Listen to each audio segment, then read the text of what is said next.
Facebook. Hello, I'm John Bocanegra with KCBD, and on today's Facebook Live, Robin Casey is talking to you about helping those with emotional distancing as part of Mental Health Awareness Month. Robin is the founder and executive director at Aspire Recovery, as well as a licensed professional counselor, supervisor, and a licensed chemical dependency counselor.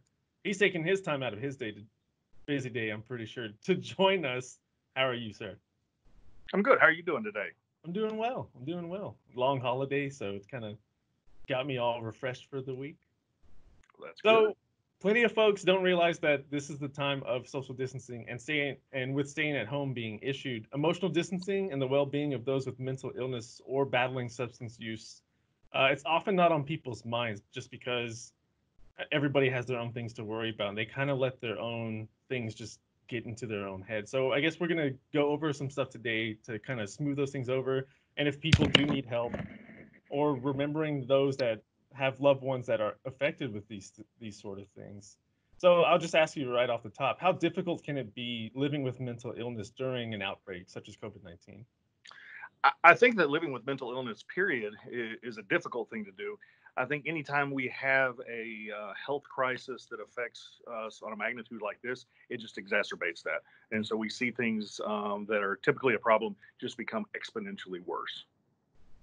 What are some of the potential implications for people on the other side of this with substance use disorders? Um, Well, I'm backing up a little bit, looking at like mental health and substance abuse together. You know, 1 in 5 people in America struggle with symptoms of mental illness. Out of those, only half receive treatment for that.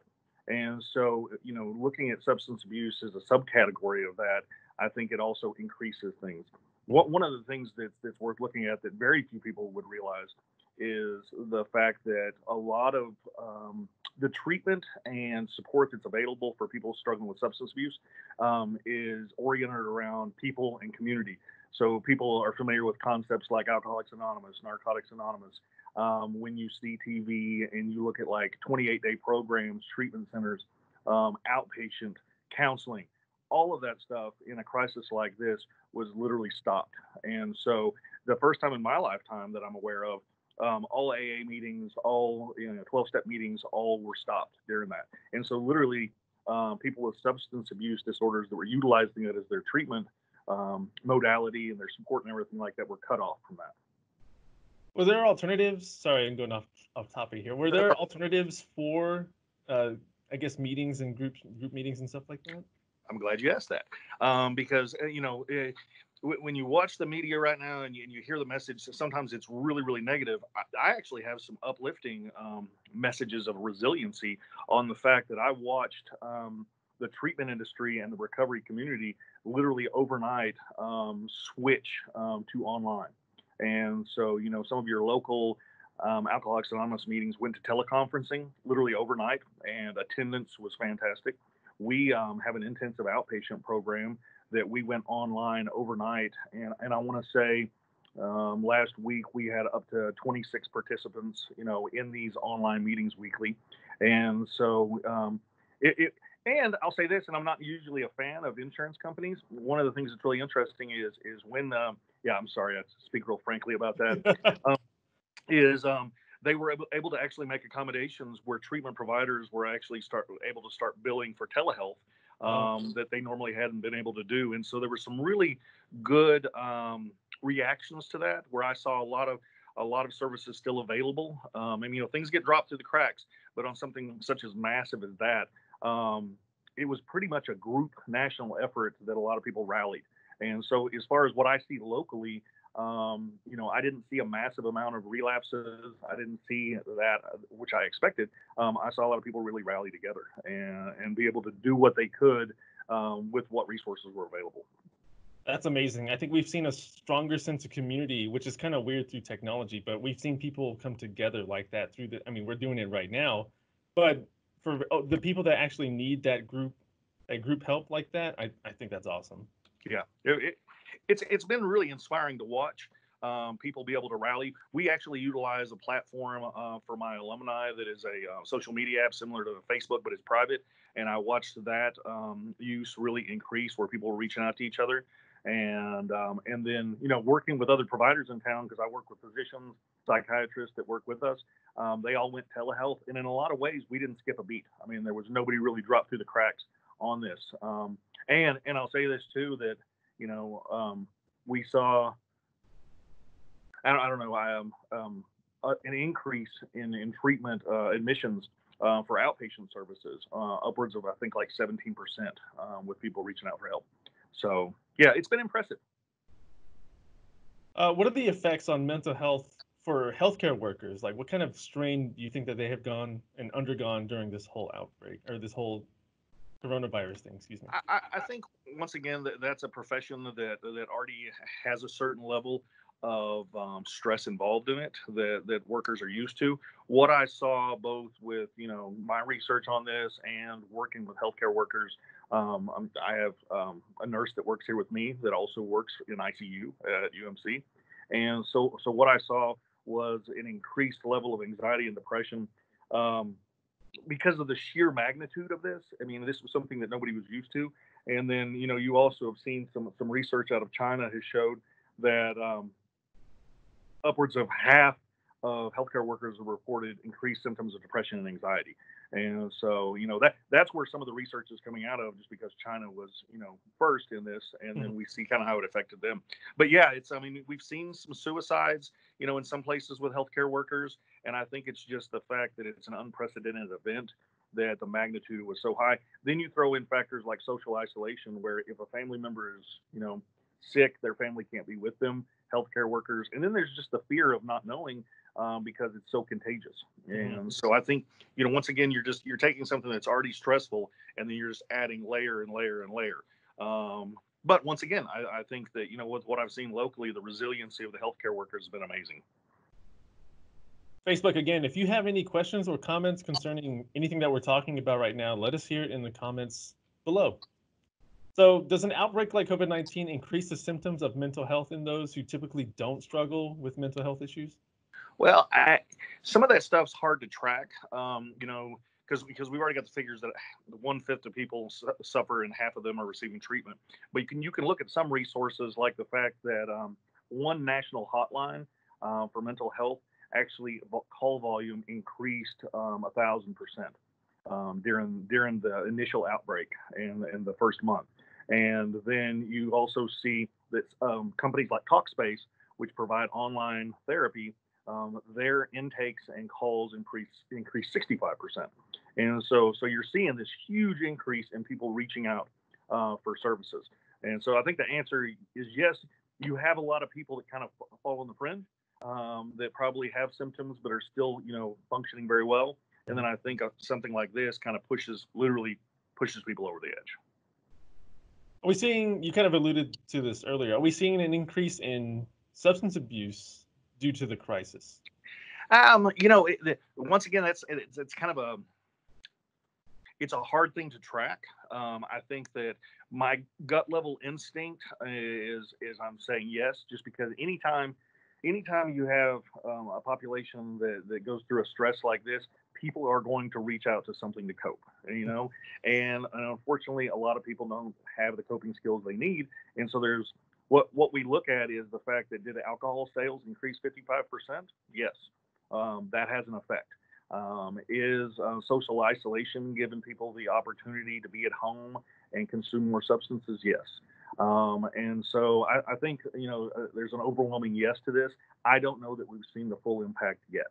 But anytime literally that you have something that's difficult to cope with, substance abuse, unfortunately, is a go-to for a lot of people. You talked about how isolation has kind of kept people in the same space, either solo or, for most people, homeschooling, parents that have to do that sort of thing. How does working from home, or also that, how does working from home and homeschooling affect mental health? One survey that I saw showed that 22% of people working from home had admitted to consuming alcohol during their workday. And so, we see that happening. So that's going to have lasting effects. And then I think probably one of the things that we just weren't prepared for, was looking at how human contact actually affects us. Mhm. How we are social beings, and we need to be around people. And so when you remove that, people are kind of stuck at home. So isolation, there's a lot of research showing just isolation itself has a very, very negative impact on people. And then I think what makes this such a difficult situation is the fact that it was isolation plus we have financial uncertainty. Okay, so that exacerbates people's stress levels. Yeah. And then you take, like, let's take a situation where somebody has three children in three different grades. Okay, and so overnight, they are sitting here worrying about their own employment, they're worrying about their own health, and now they become a teacher to three different students that are in three different grade levels. And so, I mean, that's a recipe for disaster. Once again, I think with my contact with clients, with people in my own personal life, the resiliency I've seen is amazing. And I'll also say the resiliency of the school system and LISD to be able to literally go online overnight is amazing. But I think it's difficult, and what I've seen, even in my outpatient and in the individual sessions, things like that. One of the leading factors that I've seen stressing people out is the fact that they're worried that their children are falling behind, that they're not able to accommodate them. And you've got non-tech savvy people that went and became online teachers overnight. And so, yeah, once again, I think you just add those things together, and social isolation.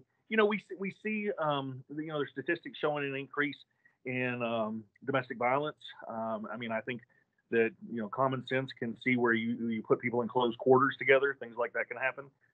Children neglect, other kinds of domestic violence. I think all of those things are at higher risk of happening in a situation like this. We tend to forget about the children in these instances. I'll throw the curveball here. How does it both affect the parents, but particularly children in instances like this? I think that children are resilient, but yet also more susceptible with kind of underdeveloped coping skills and things. And so I think anytime you disrupt a routine, and so you take a 10-year-old that is used to a routine of going to school, being around peers, being able to go outside, having certain activities, and then you just remove that. I think it can be very, very bad. And so I've seen a lot of parents struggling. How do I get my children out? How do I get them to be around their friends? I can say this personally. Just I was ahead of the curve, strangely, because I have a daughter that's homeschooled, and so I watched her be able to have a lot of technology's been fantastic in this. Mhm. So I've seen things such as like Netflix, where kids are able to get together, watch a movie together on Netflix. And so I think once again, I have a theme of resiliency here. Is it had a very, very strong impact. Especially with the weather. It's getting warm, and children are just like drawn to outside, Yeah. and they're not allowed to do that. Children, can't do that stuff. But I think that they've been able to overcome the best, that they could. So Has this made you again, you've talked about this already, and I think you have a solid answer for this. Has this made accessing treatment for mental illness or any sort of substance use recovery more difficult? yes, it has. I was looking out of the Hazelden Foundation out of Minnesota, which is the leading treatment providers for substance abuse nationally, and they showed statistics that residential admissions, your typical 28-day inpatient programs, admissions were down 2%. But then again, we saw admissions on outpatient increase 17%. And so I think you've got the factor of like fear of substance abuse treatment. We see a lot of attention being given to nursing homes, and so I think on some level that substance abuse treatment is a similar model, that you have people in close quarters. And so I witnessed also people that were afraid of going into settings like that because we didn't have the capabilities of doing testing up front. And so literally it was a crapshoot whether or not somebody was going to put themselves in a dangerous environment. And so, and then we had restrictions put on us where we were having taking temperatures, wearing masks, doing things like that. And strangely, masks really inhibit the therapeutic process of counseling. I mean, there's facial expressions, it's verbal, and so we saw that limit our ability to do things. And so I think the answer is yes. I did not witness anybody that couldn't get treatment that wanted it, but I think once again it just added this extra layer of difficulty in pursuing things. Some treatment centers, like we actually went through a period where we shut down any admissions just due to uncertainty. You don't know what you're dealing with, And I think probably there were people that fell through the cracks during a time like that. And for people that are not familiar with substance abuse, you have to kind of put yourself in it, and that is such a lifestyle change and such a big thing to do. Imagine if you're on the fence already, and then there's a national pandemic. I think we saw some people that like justified probably not a good time. And so, yeah, we lost some people during this. Overall, I think that the community, the treatment providers, and everybody really stepped up to make it accessible. Insurance companies did this, which once again blows my mind. They made out-of-pocket costs, co-insurances, co-pays, and everything like that. They waived all of those Oh, wow. during this time. Certain insurance companies, I won't say all of them, but some Okay. of them, somebody that I could say, Blue Cross Blue Shield, amazing job that they waived expenses, making treatment more accessible to people. They started giving more days. They made telehealth billable immediately overnight. And so, we saw some things that caused some difficulty, but then we saw some other things that really, really made it more accessible. And so, it's not a message of gloom and doom. It's some good things came out of this that I think could actually affect us long term, of showing things that are available and some of the online capabilities that we have that we weren't really utilizing. And so I've talked to other treatment providers that were amazed at how we were able to do some of this stuff, and it might have a lasting positive effect on us.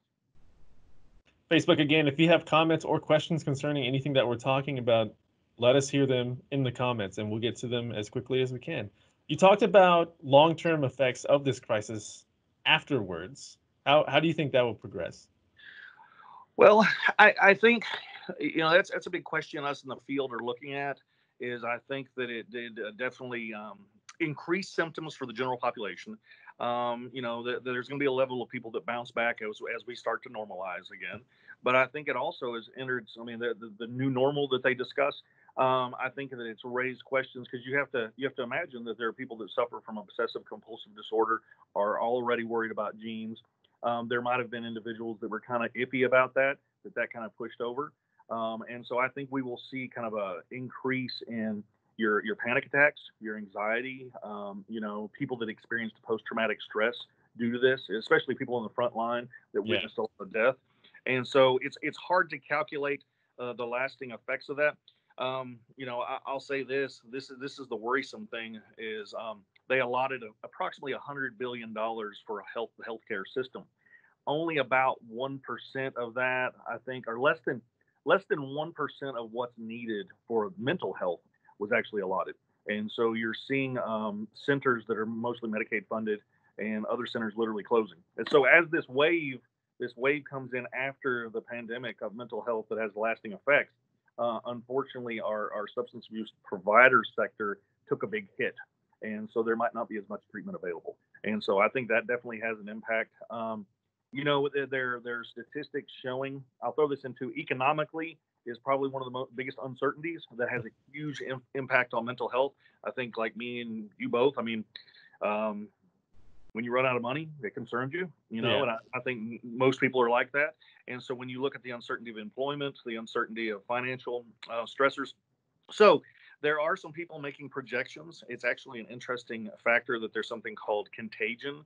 That if the media or anybody is very irresponsible about reporting possible suicide projections, it actually has an impact on suicide numbers. And so, does that make sense to you? Yeah.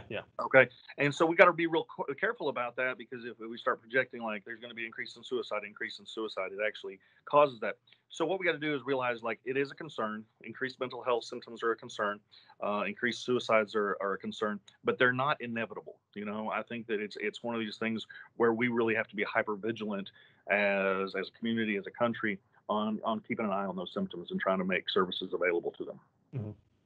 You talked about some resources or some places shutting down, but there are still resources available for people that are trying to move forward with this. What kind of stuff is out there for them? And I'll say, as far as things shutting down, I haven't witnessed anything local. I mean, I think that, Good. We've done very, very well. I think nationally is what I'm talking about there. Mm-hmm. I think that anytime, I try to keep this real simple, is anytime that somebody is struggling with symptoms that they might not realize are normal, they're feeling more anxiety, they're feeling more depression, And one of the purposes of Mental Health Awareness Month, which is what I don't know if we celebrate it or what we're doing here, is realizing that it's okay. I mean, like that, 20% of Americans struggle with this. There's a Yeah. very good chance that like probably 50% of people know somebody personally or is related to somebody that has symptoms. And so don't feel stigmatized, and then reach out. Okay. Primary care physicians are probably one of your best go-tos. Just talk to your doctor if you have a relationship with them and say, hey, this is what I'm going through. A majority of medications that are for depression are actually prescribed by general practitioners. And so talk to them. And then as far as local resources, we have, Star Care. Star Care has a mental health hotline, crisis hotline here with psych assessors available. So, that's available. You have several fantastic substance abuse providers here in Lubbock. We provide outpatient, we provide free consultations. And so I think if a person, just said, hey, I don't know, is this normal to be drinking this much or something like that? Is this problematic? We try to make consultations available to anybody for free, just to say, because a lot of times we have somebody that's like, hey, maybe individual counseling be all right. Maybe you need this level of care. Maybe you need to do this. And so we can make referrals. And so I think reach out to your primary care physicians, reach out to local resources. Yeah, I mean, I think that's the way to go. And I'll put this not in kind of promoting myself, but literally, we're locally owned, Texas Tech alumni. I mean, we're a part of this community, and so literally anybody that has any kind of questions about what kind of services they need, do they need services, we would be more than willing to just sit down and have that consultation with them, and let them know what's out there, because it's a maze to navigate sometimes. I could sit here and list numbers all day long and addresses. Most people wouldn't retain that. But I think if people know that there are some good places to go to get resources and don't feel hopeless, because the help is here, and Yes. strangely, and Lubbock for being where we are, we have some amazing resources here available. You just saying that, like having statistics to back everything up and everybody knowing that you are a very well-trained professional, I think hopefully put some ease into some people's good presence of mind for anybody that, especially locally, that's looking for anything, an outlet of some sort, or just help in general. I think it's great that you were able to help us put that out there for everybody. Rob and Casey, thank you so much for joining us on Facebook and to help people further understand how sometimes it might be a lot, but there's an easy way to go about finding a solution, or if not necessarily a solution, but finding help in local facilities here. Well, thank you for having me. Can I add one little piece there? Go right ahead. I just want to say this, that it's okay not to know, and it's okay not to have the answers for this. And so I think the biggest thing is just having the strength to be able to reach out for help. That's my main purpose, is just normalizing you're not the only one. And there are people here to help, and there are people here that are going through the same thing. And so don't suffer in isolation. Reach out, and there are people that can help, because there is a solution. That's probably the best message of mental health awareness, is there's amazing treatment, there's amazing resources available, and people do get better, and people do have wonderful lives. And so that's my message for today. Facebook, remember, if you also have a friend, a family member, a loved one, anyone that you know is having some sort of trouble, ask them or even help them reach out to a mental health professional. And if you have anything else you want to ask, even after this live stream is over, or a comment on your mind about what we just talked about, let us hear in the comments. Have a good day, everyone.